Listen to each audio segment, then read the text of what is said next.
Hi, so for my Term 2 Math Learning Log, I'm focusing on our Week 10 topic, which is fractions and fraction strips. I have my notes that I'm following along with just posted off to the side here, so if you see me looking over here, it's just because I'm reading what I have written out. Okay, so I'm going to start now. I remember coming back from winter break and seeing the Week 10 topic being fractions and realizing that my vacation was over. In middle school, I hated fractions. I didn't understand them. They confused me to the point of not even wanting to understand them. It wasn't until I was studying for the math competency exam that I realized I could do fractions if I took the time to break them down and had manipulatives to support me. I remember using Khan Academy as a studying tool, and they explained fractions similar to the way that we did in our class. It was strange. Suddenly, the math concept that I had feared for years and avoided like the plague started to make sense. What I realized is that I was only taught one way to learn fractions, and honestly, I don't even remember that technique, but I do remember that it didn't work for me. While reading the article, From Students' Problem-Solving Strategies to Connections in Fractions, one key factor stuck out to me, and that was the number of ways students solved the brownie problem they were presented with. Some students gave everyone one brownie and built off of that. Other students divided the number of brownies by the number of students, and so on. What I realized is that I was never given the opportunity to explore more than one way to solve fractions. When the article explained the steps each student took to complete the problem, I totally understood why the students did what they did. It was so refreshing to see the freedom and choice that the students were provided with. It is extremely exciting for me to see how much our views surrounding problem solving have changed over the years. This leads me to my next point, fraction strips. Fraction strips were the manipulative I had been longing for. I didn't even know they exist, but as soon as I saw them, I knew it was going to work for me. I couldn't believe how simple fraction strips made comparing fractions for me. Understanding the relationship between fractions has always been a struggle for me. I would always just multiply the fractions by both denominators to get a common denominator, and what I learned is that I was overcomplicating things for myself. I'm going to demonstrate what I mean by this by solving the following problem that relates to our Week 10 math pre-task. So I'll just write that out and then explain. Okay, so in our Week 10 pre-task, we were asked to complete a pizza order and then figure out how much pizza we had with the fractions. So I wrote out someone wanted 2/6 cheese, 4/8 pepperoni, and 1/2 veggie.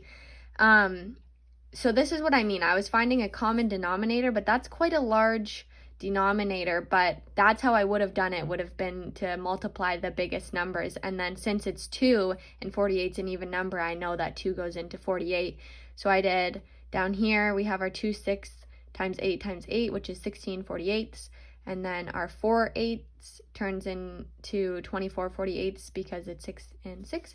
And then our 1/2 becomes 24/48. Then I added those together, which gives us the 16/48, the 24/48, and then 24/48 again, which gives us 64/48. Then we have our 1 whole and 16/48, which in simplest terms is 1/3.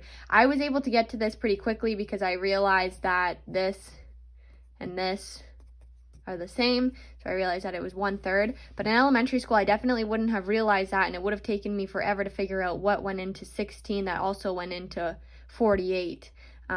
Luckily, I didn't have to do that here, but I definitely know that I would have had this been in my elementary school days.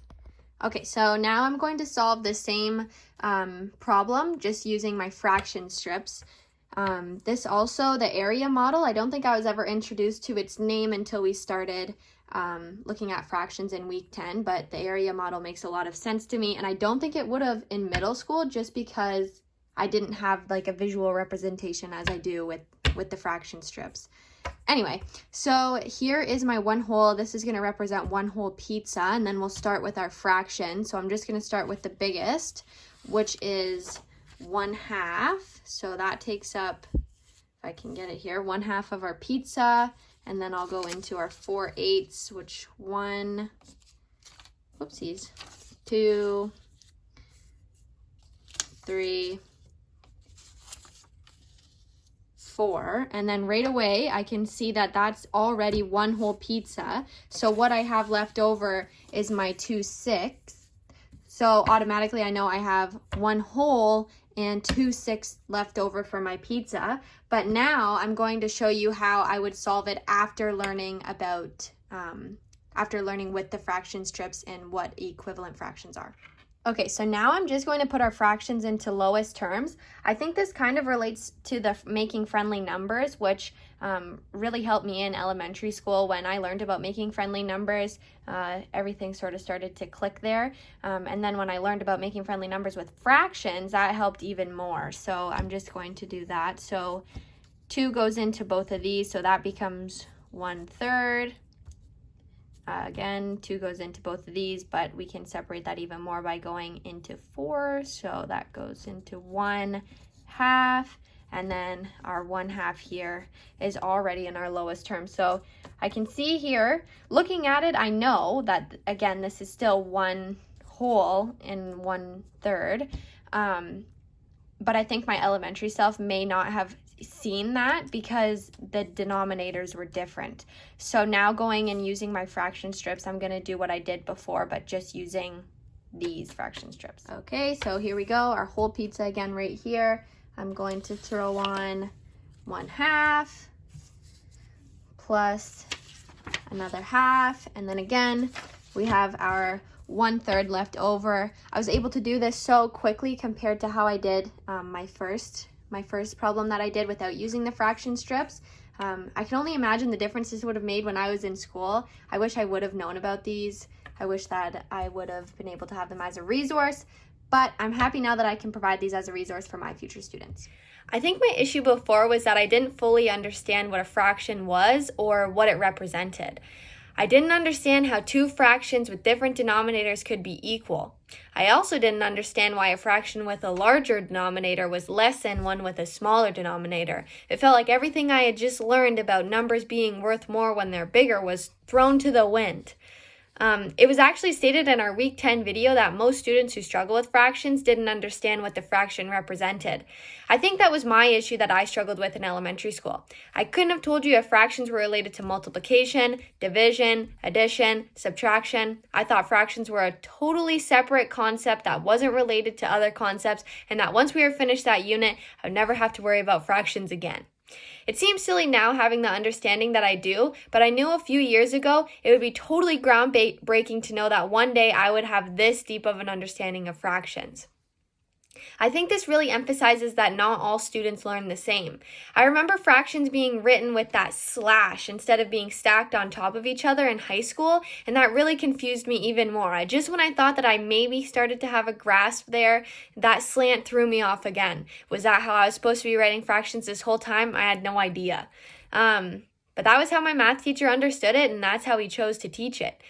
In our week 10 video, the importance of drawing that straight line was emphasized because it helps to show students how fractions relate to division. I'm not sure if I'm just forgetting, but I don't think that was something that was really emphasized to me while I progressed through school.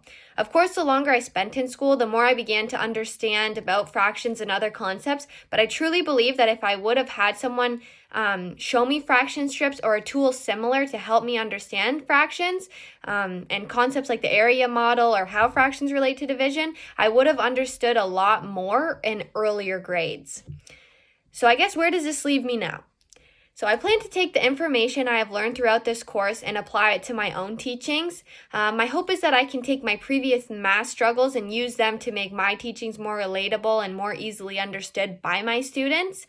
I think that my math struggles give me a perspective that teachers who are naturally good at math wouldn't have. So I plan on taking all of this and using it in a year when I finally am able to teach, and I can't wait, and I can truthfully say that I am so excited to teach math, and it is all because of this course. This course has really shown me how great math can be and how far we've come in the last years with students and showing math. Thank you.